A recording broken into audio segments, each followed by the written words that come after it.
Hey Professor, this is my lab demonstration for lab 10. I'm going to go through my code real quick. I don't like that 10.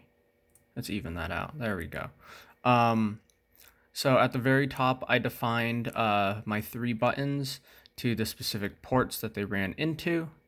We have our crystal clock frequency. We're defining our bits. We're turning that on, how many we're converting between analog and digital. We have our 2 output ports, A and D, running into my LCD. And then I have tri-state B and the amount of bits I want to read. I want to read a total of 4 because I have 3 inputs. So basically just opening it up for a sign or like an overflow type thing, which there shouldn't be. But anyways, obviously we have our A and D pin set up. We have our LCD set up. And then while we're active, I declared int number so that, we're starting from somewhere, but obviously we're starting from a blank, so it doesn't matter.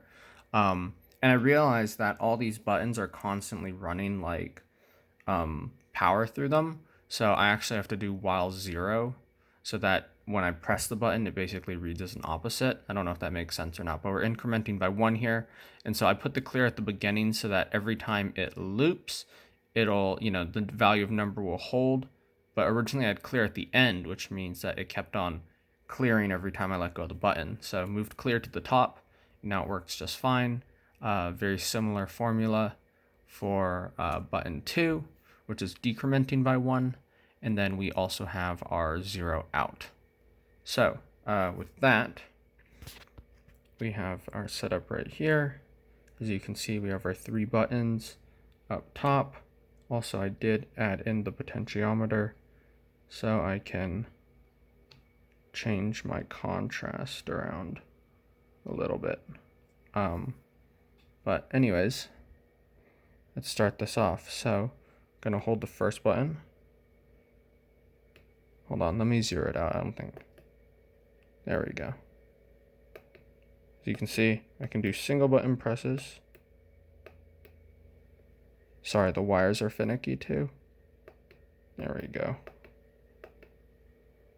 Hold on, let me change the contrast.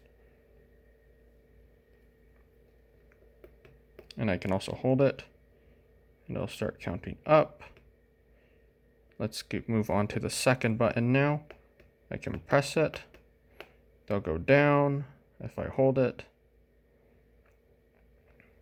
And as you can see, we can also go into the negatives. And the reason we can go into the negatives is because when I updated the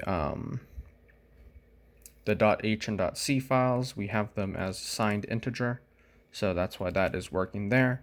And then finally, I can come to my third button right here. As you can see, I press it and it zeroes it out. We can keep going back up and it'll count back from 0. We can go back down, run into the negatives, run it back to 0. If I press the reset, it will clear the whole display. If I press the 1 again, it starts at 1. So everything works as intended.